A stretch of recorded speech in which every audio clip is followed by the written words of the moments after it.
Hi Sarah, how are you going today? I'm good, how are you? I'm not too bad myself. So what have you gotten up to today? I just visited my mom this morning. Ah, really? Excellent. Well, that was the reason why I wanted you to come by, because I just wanted to chat about the recent aged care visit I had. So upon seeing her, she appeared very alert and she was very bright. She put a book down straight away when she noticed me coming over.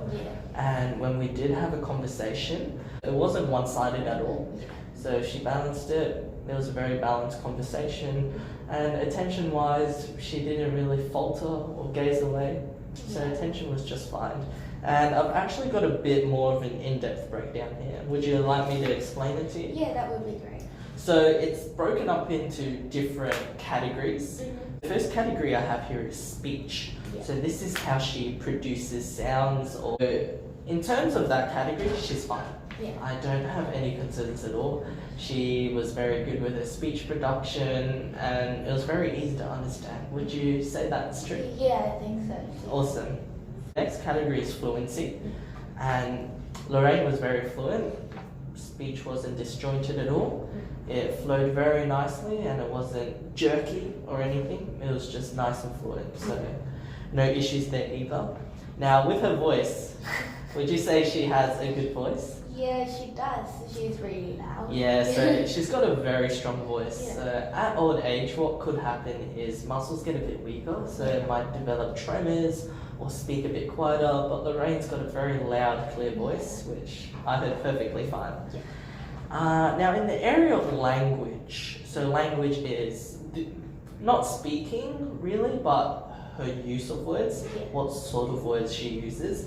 I noticed that she has a very wide vocabulary, and she seems well educated. So did she go to high school or uni? Or? She finished both high school and university. Oh, so she finished both high school and uni. She demonstrated a very good knowledge of words. I did notice, however, she had trouble finding words at times.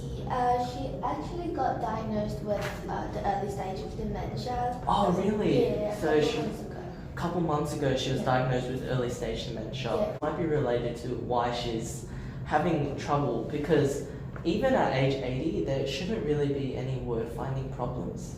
And have you noticed a decline lately in word finding? I think so, in the recent years. In the recent years, so she's declined a bit. So did you have any concerns with her dementia and communication? I'm quite worried that is this gonna affect her communication a lot? So dementia is a progressive disease, and unfortunately it will get worse over time, and she might experience things such as reduced sentence length or repeating herself a lot. However, studies have recently shown that completing a higher level of education, such as high school or university, is actually a protective factor, and it's shown to slow the progression of the disease. So in terms of progression, each case is different, and I can't tell you when or how quickly Lorraine might lose her speech, but in the future she'll probably lose her ability to communicate as effectively.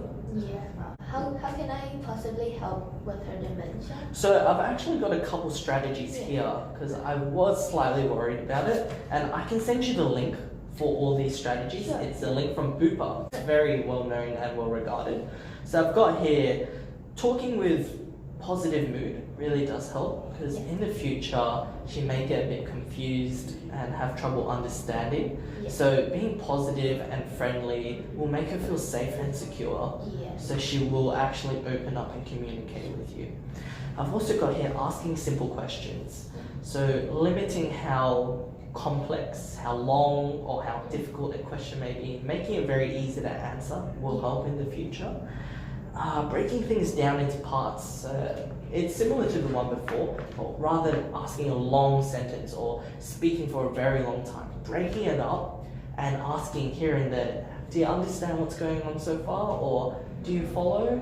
So breaking it down and checking whether she's still following or not is also a very useful technique to help manage dementia and conversational skills.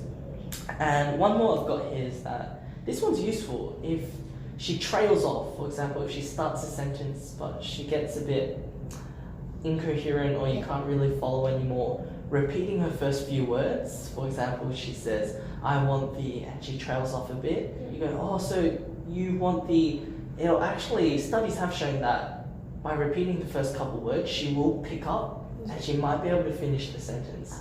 So there are even more on the Bupa link and I can send that through to you. Yeah, sure. And if you would like, we can have future consultations as well. Sure.